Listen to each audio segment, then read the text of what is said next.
Welcome back दोस्तों, स्वागत है आपका जीके वर्ड में। कैसे हैं आप? अच्छी तैयारी चल रही है? ये जो वीडियो है वो स्पेशली है यूपी पुलिस के लिए, जो एग्ज़ाम होने वाला है। इसमें आज का टॉपिक है हिंदी साहित्य, लेखक उनकी रचनाएं। ये बहुत ही इंपॉर्टेंट वीडियो है। इससे 3 क्वेश्चन आने ही आने होते हैं। 3 क्वेश्चन रचनाओं के बारे में या तो पूछा जाता है ये किसने लिखी हैं, या तो ये पूछा जाता है कि ये इन लेखक की कौन सी रचना नहीं है। ठीक है, तो ये आज हम लोग प्रैक्टिस करेंगे। जो इससे पहले ही वीडियो बनाए जा चुके हैं वो संज्ञा सर्वनाम पे बन गए हैं, संधि समास पे बन गए हैं, सर्वनाम पे, और क्रिया काल क्रिया विशेषण पे बन चुके हैं, मुहावरे और लोकोक्तियों पे बन चुका है, और तत्सम तत्वों पे बन चुका है, पर्यायवाची और विलोम स्वर पे। तो ये वीडियो आपने नहीं देखे हैं तो चैनल में प्लेलिस्ट बनी हुई है, आप जाके देख लीजिए। तो हम लोग ये वीडियो स्टार्ट करते हैं। सबसे पहला क्वेश्चन पूछा गया, हिंदी प्रदीप के संपादक कौन है? हिंदी प्रदीप पत्रिका थी, उसके संपादक कौन है? उसके संपादक हैं बालकृष्ण भट्ट। तो पत्रिकाओं के संपादक पूछे जाते हैं, जैसे कुछ इंपॉर्टेंट पत्रिकाएं हम लोग देख लेते हैं। जैसे सरस्वती पत्रिका है, इसके संपादक हैं महावीर प्रसाद द्विवेदी। महावीर प्रसाद द्विवेदी इसके संपादक हैं। एक पत्रिका है मधुर पत्रिका, इसके संपादक हैं विष्णु नारायण। इसका ये भी पूछा गया है मधुर पत्रिका का कि ये कहाँ से प्रकाशित होती थी। तो ये प्रकाशित होती थी लखनऊ से। ये लखनऊ से प्रकाशित होती है। जो भी चीज़ें आपको बताई जा रही है बिल्कुल आए हुए क्वेश्चन है, वही आपको बताया जा रहा है। ठीक है, तो अगली जो पत्रिका है वो पत्रिका है ब्राह्मण पत्रिका जो है ये प्रकाशित होती थी कानपुर से। इसीलिए ये इंपॉर्टेंट हो जाती है। जैसे मधु पत्रिका ये लखनऊ से हो रही है, ब्राह्मण पत्रिका कानपुर से हो रही है। इसके लेखक कौन थे? प्रताप नारायण मिश्र। अगला हिंदी नवजीवन जो पत्रिका है इसके संपादक थे महात्मा गांधी जी। हिंदी नवजीवन के संपादक कौन थे? गांधी जी। तो इनकी एक और पत्रिका बहुत ही फेमस थी जिसका नाम था हरिजन सेवक। तो ये जितनी भी पत्रिकाएं बताई जा रही हैं बहुत ही इंपॉर्टेंट है, ये पूछी गई हैं। एक पत्रिका है आलोचना पत्रिका है, ये लिखी थी, ये पत्रिका प्रकाशित होती थी नामवर जी द्वारा। एक पत्रिका थी तद्भव पत्रिका के जो संपादक थे वो थे अखिलेश। ठीक है, तो ये सारी पत्रिकाएं बहुत इंपॉर्टेंट है, आपको एक ही वीडियो में कवर कर दी गई हैं। अगला क्वेश्चन देखते हैं। महादेवी वर्मा जी की रचना पूछी गई है। महादेवी वर्मा जी की रचना कौन सी नहीं है, ये पूछा गया है। इसमें कौन सी नहीं है? पंचतंत्र इनकी रचना नहीं है, पद के साथी इनकी रचना है, अतीत के चलचित्र और मेरा परिवार, ये इनकी रचना है। लेकिन पंचतंत्र इनकी रचना नहीं है। पंचतंत्र किसकी रचना है? इनके जो लेखक हैं पंचतंत्र के, ये विष्णु शर्मा है। ये बहुत ही फेमस किताब है, बच्चों की कहानियाँ हैं इसमें, और अभी तक सबसे ज़्यादा भाषाओं में इसी को बदला गया है, अनुवाद किया गया है। तो महादेवी वर्मा जी की और जो रचनाएं हैं वो देख लेते हैं कौन सी इंपॉर्टेंट है। जैसे महादेवी वर्मा की रचना है निहार हो गई, नीजा हो गई,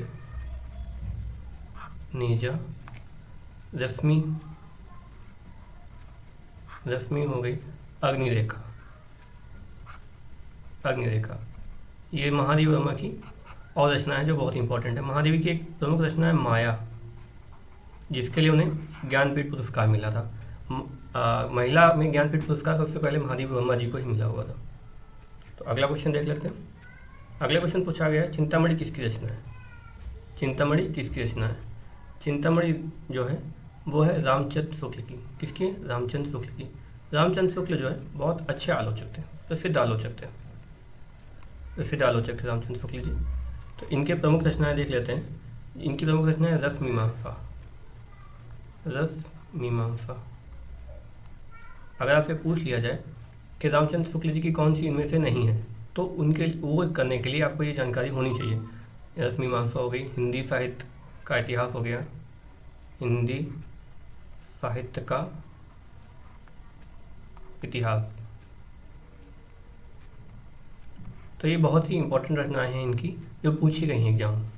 तो और इसमें देखते हैं गुलाब राय जी के बारे में देख लेते हैं कि इनकी कौन कौन सी पत्रिकाएं जो हैं और कौन सी रचनाएं फेमस है। गुलाब राय जी, तो इनकी जो रचना है मेरी असफलताएं,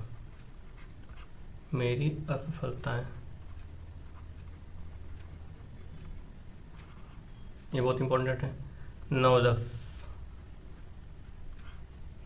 ये भी इंपॉर्टेंट है। काव्य के रूप, काव्य के रूप और कर्तव्य शास्त्र। कर्तव्य शास्त्र तो रामचंद्र शुक्ल की कौन सी? रसमीमांसा हो गई, हिंदी साहित्य का इतिहास हो गई। गुलाब राय जी की कौन? मेरी असफलताएं, नवरस, काव्य के रूप, कर्तव्य शास्त्र। तो ये इंपॉर्टेंट हो गया इनकी रचनाएं। अगला देख लेते हैं। पूछा है कि गबन उपन्यास के लेखक कौन है? गबन उपन्यास के लेखक कौन है?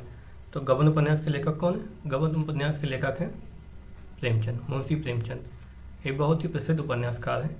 तो इनकी जो प्रमुख उपन्यास है वो ज़रा देख लेते हैं। इनके प्रमुख उपन्यास कौन कौन से हैं? एक हो गया गोदान, गोदान हो गया। एक है रंगभूमि,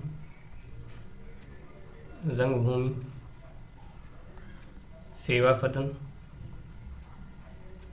इनके जो उपन्यास है ये सारे पूछे जा चुके हैं। सेवा सदन हो गया। कर्मभूमि,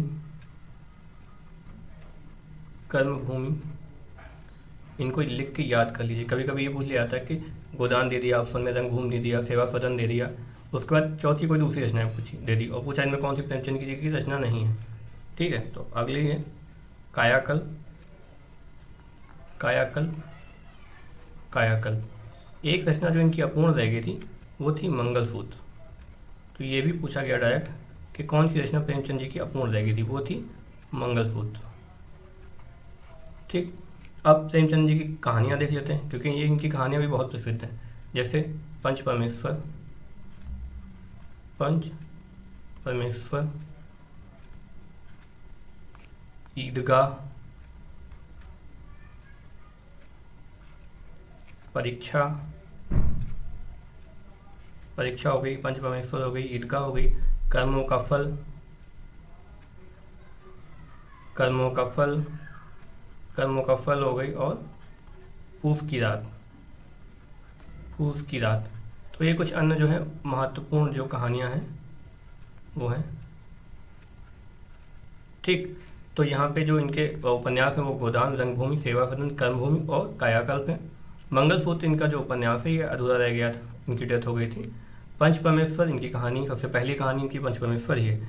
ईदगाह हो गई, परीक्षा हो गई, कर्मों का फल, पूस की रात। ठीक है, तो ये बहुत ही इंपॉर्टेंट है प्रेमचंद की सारी रचनाएं। अगला क्वेश्चन देखते हैं। पूछा गया है चंद्रकांता उपन्यास के लेखक कौन है? तो चंद्रकांता उपन्यास के लेखक कौन है? चंद्रकांता उपन्यास के लेखक हैं देवकीनंदन खत्री। ये बहुत ही फेमस उपन्यास था, दूरदर्शन पे इस पर नाटक भी आता था। तो देवकीनंदन खत्री जो है, ये जो चंद्रकांता उपन्यास इन्होंने लिखा था, इसकी विधा भी पूछी गई किस तरीके का ये उपन्यास है। तो ये तिलिस्मी उपन्यास है। तिलिस्म के बारे में इसमें काफ़ी बताया गया है। तिलिस्म है इसका, तो ये क्वेश्चन आया हुआ है। ठीक, एक और इनका बहुत ही प्रसिद्ध उपन्यास है जिसका नाम है भूतनाथ। भूतनाथ, ये भूतनाथ जो है ये चंद्रकांता में ही एक कैरेक्टर होता है, उसी पे एक उपन्यास इन्होंने लिखा था भूतनाथ। ये भी तिलिस्मी उपन्यास ही है। और वाल्मीकि जी इन्होंने रामायण लिखी थी। रामायण जो है वो संस्कृत में लिखी गई है, संस्कृत रामायण। ठीक है, अगला क्वेश्चन देखते हैं। क्वेश्चन नंबर 6, हिंदी का पहला उपन्यास किसे माना जाता है? हिंदी का पहला उपन्यास, हिंदी साहित्य के इतिहास के बारे में पूछा जाता है इसमें। तो हिंदी का पहला उपन्यास किसे माना जाता है? गोदान को, ईदगाह को, चंद्रकांता को? तो ये तो सब जो है ये परीक्षा गुरु को माना जाता है। गोदान तो हो गए प्रेमचंद जी, ईदगाह प्रेमचंद जी की कहानी है, चंद्रकांता जो है देवकीनंदन खत्री का उपन्यास है, अभी हम लोगों ने पढ़ा। परीक्षा गुरु, परीक्षा गुरु जो है यह है हिंदी का पहला उपन्यास। ठीक है, तो कौन सा पहला है, कौन सी पहली पत्रिका थी, ये सब पूछा गया है। तो जैसे इसके बारे में देख लेते हैं। तो परीक्षा गुरु पहले देख लेते हैं कि ये लिखा किसने था। परीक्षा गुरु जो है ये पहला उपन्यास था, इसे लिखा था लाला श्रीनिवास दास ने, लाला श्रीनिवास दास ने। ये भारतीय युग के लेखक थे। तो और देख लेते हैं हिंदी के प्रथम कवि कौन थे। ये सब हिंदी का ही यहाँ होगा। प्रथम कवि, हिंदी के प्रथम कवि कौन थे? हिंदी के प्रथम कवि थे सरापा। सरापा जो है वो हिंदी के प्रथम कवि थे। इन्होंने दोहे छंद का प्रयोग किया था। तो अगर ये पूछा जाए दोहे छंद का पहली बार प्रयोग किसने किया, वो सरापा ही थे जिन्होंने दोहे छंद का प्रयोग किया था। ये दोनों क्वेश्चन आए हुए हैं कि दोहे छंद का प्रयोग किसने किया, सरापा। और प्रथम कवि कौन थे हिंदी के, सरापा थे। और ये पूछा जाए कि हिंदी का प्रथम महाकाव्य कौन था, प्रथम महाकाव्य, प्रथम महाकाव्य, हिंदी का जो प्रथम महाकाव्य था उसका नाम है पृथ्वीराज रासो, पृथ्वीराज रासो। लिखा किसने था? चंद्रबरदाई ने। चंद्रबरदाई ने इसको लिखा था। ये ब्रज भाषा में लिखा गया हुआ था, पहला हिंदी का प्रथम महाकाव्य था, ब्रज भाषा में लिखा हुआ था ये। खड़ी बोली के प्रवर्तक कौन थे? वो थे अमीर खुसरो। प्रथम हिंदी पत्र कौन सा था? प्रथम हिंदी समाचार पत्र था ये। प्रथम हिंदी समाचार पत्र वो था उदन मार्तंड। ठीक है, तो ये सारा इंपॉर्टेंट है जो बताया गया है आपको। और अगर ये पूछा है कि हिंदी का मौलिक नाटक कौन सा था, पहला वाला मौलिक नाटक, हिंदी का पहला मौलिक नाटक आपसे पूछा जाए तो क्या हो जाएगा? नहुस। इसके रचयिता कौन थे? गोपाल चंद। ये सारे बहुत ही इंपॉर्टेंट क्वेश्चन है, ये आए हुए क्वेश्चन है। एक बार फिर से देख लेते हैं कि हिंदी का पहला उपन्यास किसने लिखा था? हिंदी का पहला उपन्यास था परीक्षा गुरु। लिखा किसने था? लाला श्री निवास दास ने। प्रथम कवि कौन थे? हिंदी के प्रथम कवि थे सराफा। प्रथम महाकाव्य कौन सा था? प्रथम महाकाव्य था पृथ्वीराज रासो। किसने लिखा? चंद्रबरदाई जो है पृथ्वीराज चौहान के उसमें राजकवि था। प्रथम हिंदी समाचार पत्र उदंत मार्तंड था। मौलिक नाटक प्रथम हिंदी का कौन सा था? नहुस। लिखा किसने था? गोपाल चंद ने। ठीक है, अगला क्वेश्चन देखते हैं। प्रथम ज्ञानपीठ पुरस्कार किसे मिला? देखो पुरस्कारों के बारे में पूछा जाता है। ठीक है, तो ये पूछा गया पहला जो ज्ञानपीठ पुरस्कार है वो किसे मिला था? तो पहला ज्ञानपीठ पुरस्कार है वो सुमित्रानंद पंत को मिला था। उनकी रचना थी चिदम्बरा के लिए पहला ज्ञानपीठ पुरस्कार उनको मिला था।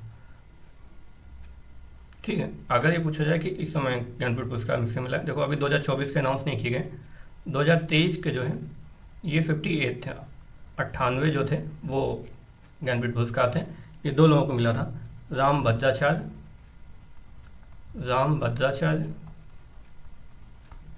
ये संस्कृत में इनको मिला था।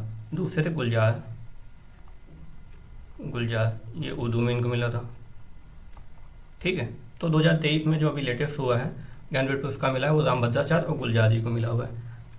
और ये देख सकते हैं प्रथम व्यास सम्मान किसको मिला था? जिसे प्रथम ज्ञानपीठ पुरस्कार मिला सुमित्रानंद पंत को, उनकी रचना चिदम्बरा के लिए। प्रथम व्यास पुरस्कार जो है, प्रथम व्यास पुरस्कार मिला था रामविलास शर्मा को।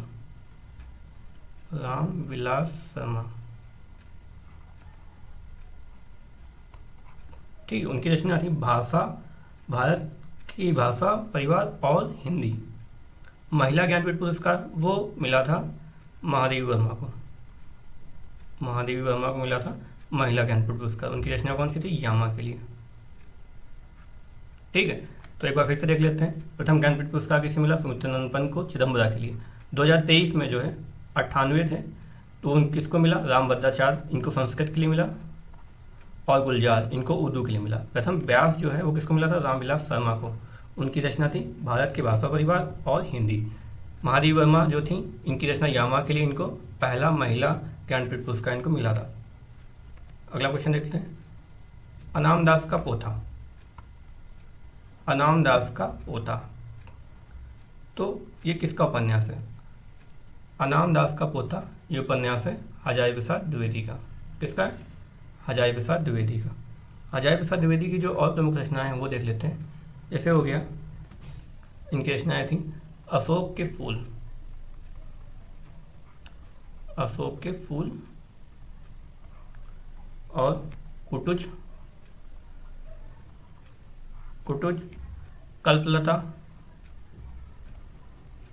कल्पलता, पुनर्नवा, इनकी एक बहुत ही प्रमुख रचना थी पुनर्नवा, ये पूछा जा चुका है पुनर्नवा, और अशोक के फूल, ये दोनों क्वेश्चन आए हुए हैं। फिर और इनकी कौन सी रचनाएं थी? कबीर, बाणभट्ट की आत्मकथा,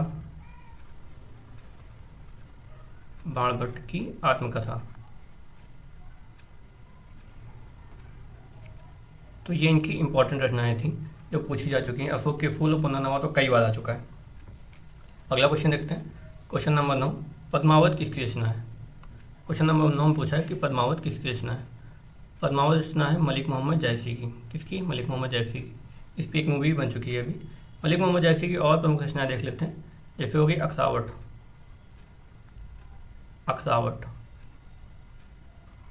और कौन सी? आखिरी कलम। आखिरी कलम।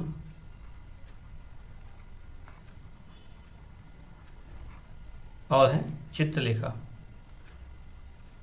चित्रलेखा। तो इनकी ये प्रमुख रचनाएं हैं, ये पूछी जा चुकी हैं। और इसमें देख लेते हैं हरिवंश राय बच्चन की कौन कौन सी रचनाएं, बच्चन जी की। तो बच्चन जी की प्रमुख रचना हम लोग यहाँ पे देख लेते हैं। तो इनकी प्रमुख रचना है जैसे मधुबाला, मधुशाला,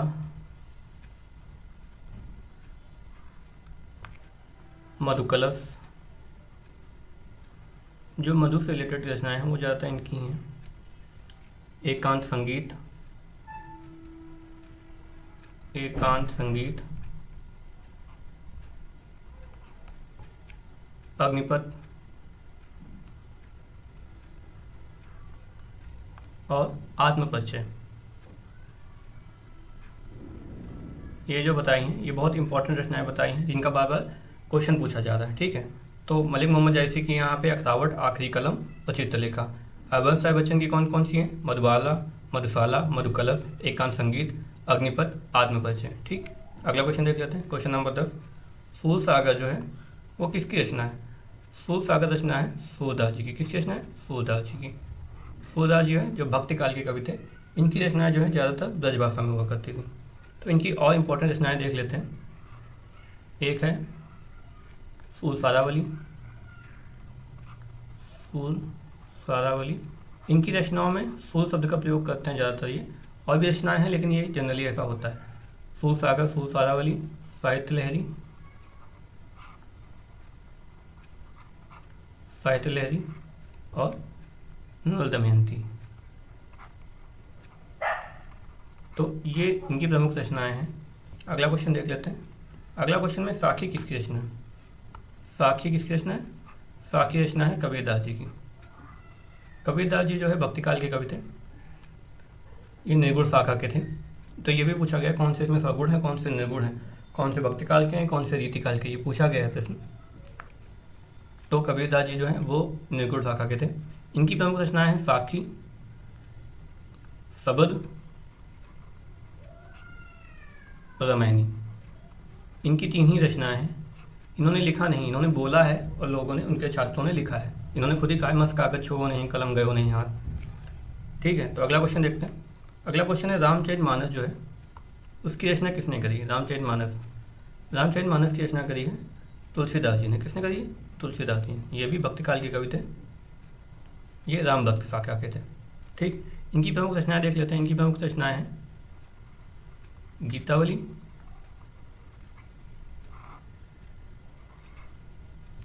दोहावली।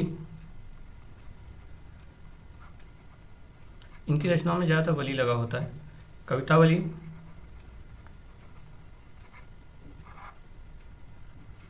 एक देखो थोड़ी अलग सी है, इसमें है श्री कृष्ण, श्री कृष्ण गीतावली। यह है राम भक्त शाखा के, लेकिन उन्होंने श्री कृष्ण गीतावली लिखी है। तो कभी कभी कंफ्यूज होने के लिए अलग से पूछ लिया जाता है।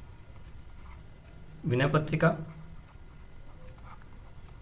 विनय पत्रिका, ये सारे प्रश्न पूछे जा चुके हैं, एग्जाम में आए हुए हैं।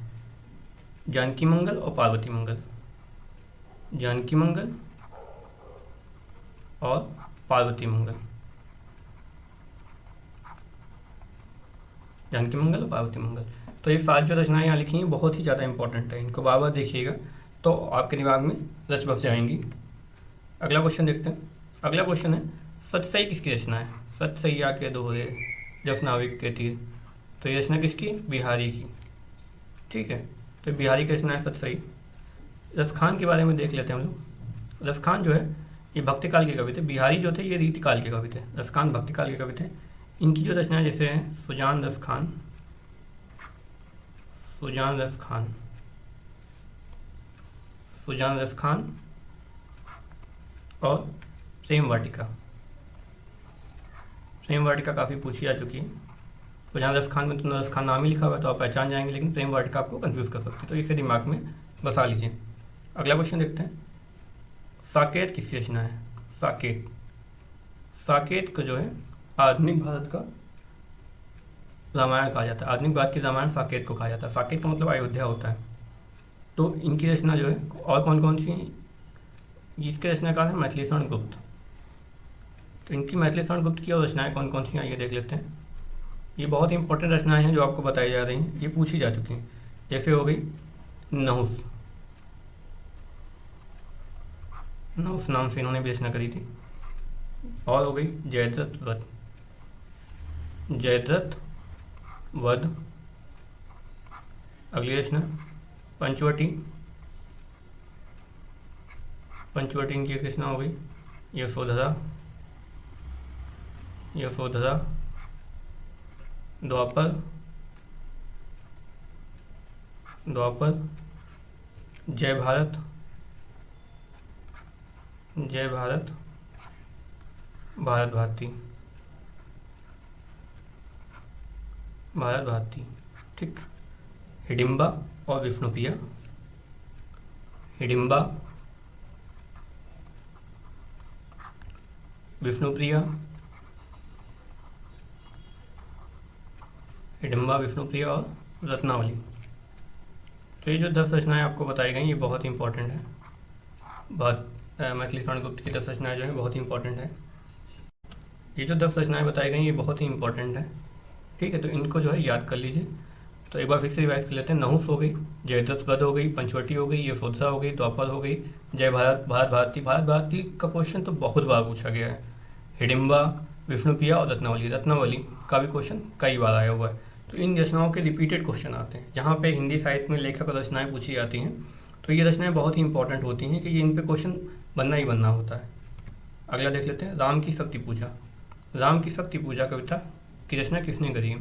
राम की शक्ति पूजा कविता की रचना करी सूर्यकांत त्रिपाठी निराला जी ने। जब आप कभी हार जाएं, जब आपको लगे कि आपसे कुछ नहीं होने वाला है या आप कुछ नहीं कर सकते हैं, तो एक बार ये कविता आप जरूर सुनिएगा, राम की शक्ति पूजा। बहुत ही सुंदर तरीके से इन्होंने लिखी सूर्यकांत त्रिपाठी निराला जी ने। तो इनकी और कविताएं देख लेते हैं। जो राम की शक्ति पूजा है इनके जीवन से लेकर राम को जीवन को प्रदर्शित करती है। तो बहुत ही ज़्यादा इंपॉर्टेंट रचना है ये। कविताएं इनकी देख लेते हैं कौन कौन सी। सरोज हो गई, सरोज इनकी एक रचना है। एक है सरोज स्मृति, सरोज स्मृति एक रचना है इनकी। कुकुरमुत्ता, कुकुरमुत्ता ये इनकी कविताएं हैं। सरोज, कुकुरमुत्ता और तोड़ती पत्थर, तोड़ती पत्थर ये इनकी बहुत प्रमुख कविताएं हैं। इनकी जो पुस्तकें हैं वो देख लेते हैं। पुस्तक, इनकी पुस्तक आई हुई थी अप्सरा, देवी, दुर्गेश नंदिनी और गीतिका, दुर्गेश नंदिनी और गीतिका। तो ये इनकी प्रमुख रचनाएं हैं। तो आपने आज जो पढ़ा उसमें कम से कम 100 रचनाओं के बारे में आपको बता दिया गया है ना।